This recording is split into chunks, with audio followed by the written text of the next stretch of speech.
tanpa sasaran dan analisis strategi, kita akan seperti kapal yang berlayar tanpa tujuan.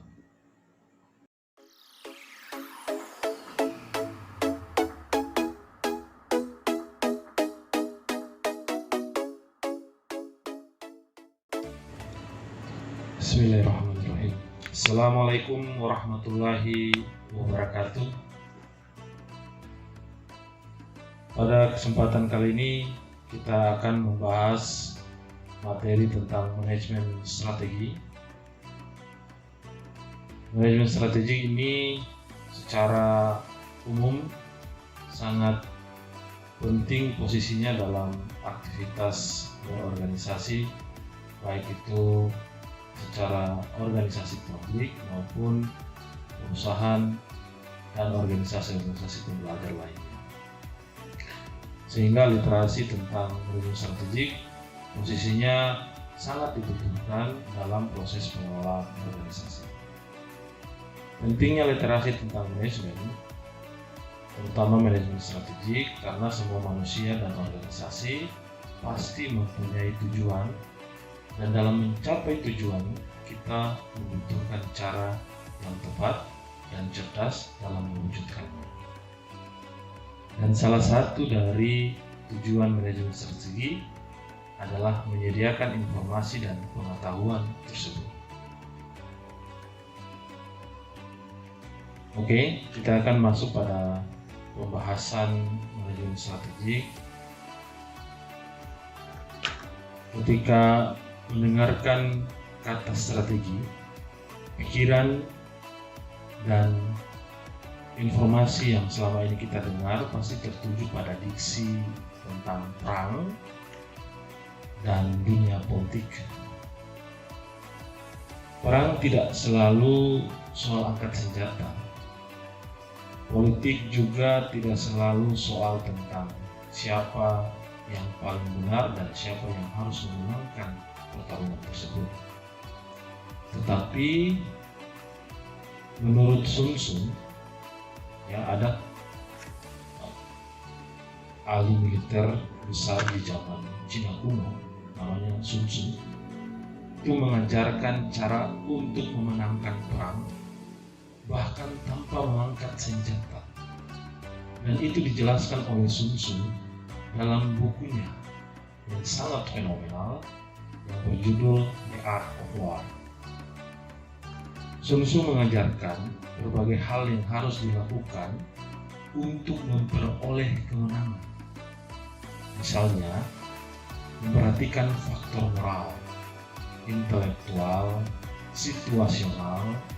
Yang dimaksud situasional adalah menganalisis situasi, kemudian hingga menjinakkan musuh tanpa pembantaian dan perjuangan. Kalimat inspirasi dari Sun Tzu salah satunya yang sangat populer ya adalah mengetahui musuh Anda dan diri Anda sendiri akan membawa Anda pada 100 pertempuran tanpa bencana, tanpa kekalahan. Itu kata Sun Tzu. Pandangan Sun Tzu ini memberikan artikulasi yang universal tentang perang yang kaitannya dengan strategi. Dan pada akhirnya pandangan Sun Tzu ini mampu kita aktualisasikan dalam memahami berbagai macam konsep, termasuk konsep dasar dari manajemen strategi.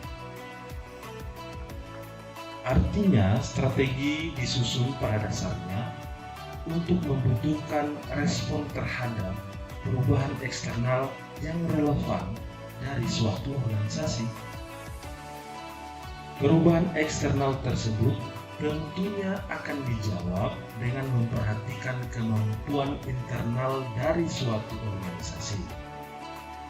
Sampai seberapa jauh organisasi dapat memanfaatkan peluang dan meminimalkan ancaman dari luar untuk memperoleh manfaat yang maksimal dengan mendayagunakan keunggulan organisasi yang dimiliki pada saat ini. Ingat, ini adalah rumusnya. Biar lebih jelas, saya akan menjelaskan secara terpisah arti manajemen dan strategi yang saya maksud dalam pembahasan kali ini. Manajemen pada intinya hanya berbicara dan membahas tentang 4 proses, yaitu perencanaan, pengorganisasian, pelaksanaan, dan evaluasi. Sementara strategi ini adalah sebuah cara untuk mencapai tujuan. Strategi dibutuhkan karena adanya tujuan itu sendiri dan sekaligus merespon persaingan atau kompetisi di dalam mencapai tujuan berorganisasi. Jadi, banyak yang punya tujuan yang sama dengan kita di dalam aktivitas berorganisasi, baik itu di organisasi pabrik maupun dalam konteks perusahaan ya. Sehingga kita perlu cara untuk mengalahkan atau memenangkan persaingan tersebut. Sehingga kita membutuhkan strategi. Nah, sudah dapat ya maksudnya. Ketika digabungkan konsep antara manajemen dan strategi, maknanya adalah sebuah cara mengelola strategi agar efisien dan efektif dalam mencapai tujuan berorganisasi. Kata kuncinya ada pada efisiensi dan efektif. Efisien itu sendiri terkait dengan sumber daya yang digunakan, yaitu bagaimana agar cara kita lebih hemat. Kata hemat itu lebih menjelaskan maksud dari efisien. Sedangkan efektif itu terkait dengan tujuan. Yang dimaksud dengan tujuan adalah cara cerdas dan tepat sasaran dari organisasi dalam mengambil keputusan.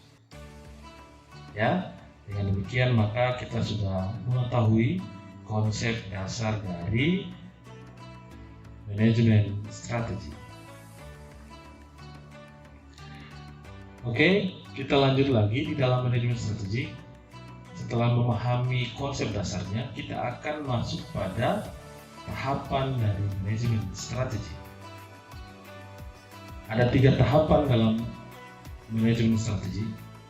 Yang pertama adalah formulasi strategi, yang kedua adalah implementasi strategi, dan yang ketiga adalah evaluasi strategi. Ya, kita akan membahasnya secara sederhana dan secara ringkas saja tentang 3 tahap dari manajemen strategi. Yang pertama adalah formulasi strategi. Formulasi strategi ini di dalam organisasi dan perusahaan-perusahaan itu meliputi pembuatan visi dan misi. Jadi setiap organisasi itu pasti ada visi dan misi tersebut harus dievaluasi dan harus dirumuskan dari waktu ke waktu untuk menyesuaikan dengan kondisi dan lingkungan bisnis yang ada. Kemudian pengidentifikasian peluang, kemudian ada juga tantangan eksternal organisasi, penentuan kekuatan, kelemahan internal, pembuatan sasaran jangka panjang dan lain sebagainya yang menjadi letak dasar dari formulasi strategi. Dalam hal menyusun strategi,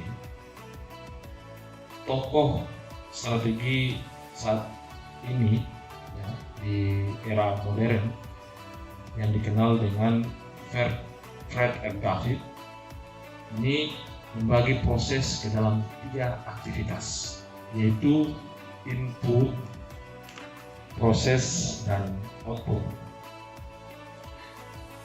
Aktivitas dari input adalah analisis lingkungan internal dan analisis lingkungan eksternal. Sementara proses yang dimaksud di atas adalah dalam formulasi strategi kita ini akan banyak menggunakan tools atau pengaturan tentang biasa digunakan ya, yaitu pengaturan biasa menggunakan analisis SWOT dan balance scorecard. Sedangkan output ini adalah alternatif strategi. Ketika sudah menyelesaikan input, kemudian diproses, maka melahirkan yang namanya pilihan strategi. Nah, itu output dari proses formulasi strategi. Bisa lebih dari satu. Nanti baru kemudian dipilih strategi yang pas yang mana. Yang kedua itu adalah implementasi strategi. Jadi tahapan yang kedua adalah implementasi, biasanya juga disebut sebagai tahapan tindakan. Meliputi penentuan sasaran tahunan, pengelolaan kebijakan, kemudian memotivasi karyawan atau pegawai, dan pengalokasian sumber-sumber strategi agar yang diformulasikan itu semuanya paham dan dilaksanakan secara bersama-sama. Pada tahap ini, keterampilan interpersonal sangatlah berperan. Implementasi strategi bukanlah sekedar aktivitas problem solving, bukan. Tapi lebih dari strategi bersifat terbuka dan kreatif untuk mempertajam masa depan dalam model chain of command, di mana suatu strategi harus dijalankan secepat mungkin, menghindari kesalahan-kesalahan yang tidak perlu dalam setiap bagian, bahkan dalam tingkatan struktur organisasi, mulai dari karyawan sampai pada tingkatan top level. Dan yang terakhir, tahapan yang terakhir yaitu adalah tahapan evaluasi. Tahapan ini mencermati apakah strategi berjalan dengan baik atau tidak. Hal ini dibutuhkan untuk memenuhi prinsip bahwa strategi organisasi atau perusahaan haruslah secara terus-menerus disesuaikan dengan perubahan-perubahan dan perkembangan yang selalu terjadi di lingkungan eksternal maupun internal organisasi. Nah, jadi dari proses-proses evaluasi ini akan melahirkan perbaikan-perbaikan, baik itu yang bersifat preventif maupun bersifat tindakan yang harus diselesaikan secara langsung. Nah itu tahapan-tahapannya. Biar lebih memperdalam nanti kita akan bahas di pembahasan selanjutnya. Demikian konsep dasar beserta tahapan-tahapan manajemen strategi. Pada penutup ini saya tidak ingin memberikan kesimpulan. Saya yakin teman-teman bisa menyimpulkan, dan bahasa-bahasa yang saya gunakan dan saya pilih adalah bahasa-bahasa yang sederhana. Jadi saya akan memberikan pernyataan di bagian akhir ini. Jadi laju perubahan yang sangat cepat dewasa ini menciptakan sebuah dunia bisnis dengan lingkungan serta kebiasaan-kebiasaan manajerial yang biasa dalam organisasi menjadi tidak memadai. Pengalaman tidak cukup sebagai pedoman untuk melakukan perubahan-perubahan yang kecil. Namun, filosofi yang intuitif dan berdasarkan pengalaman sangat memadai untuk mengambil keputusan yang strategis dan memiliki konsekuensi yang berkelanjutan untuk organisasi bisa bertahan dan berkembang di era saat ini. Intinya adalah tanpa sasaran dan analisis strategi, kita akan seperti kapal yang berlayar tanpa tujuan. Nah, sekian materi yang dapat saya sampaikan kali ini. Semoga poin-poin pentingnya bisa tersampaikan dan bermanfaat untuk kehidupan dan perjalanan aktivitas organisasi teman-teman. Sampai berjumpa kembali pada kesempatan yang akan datang dan materi-materi yang akan datang. Semoga kita berjumpa lagi. Wassalamualaikum warahmatullahi wabarakatuh.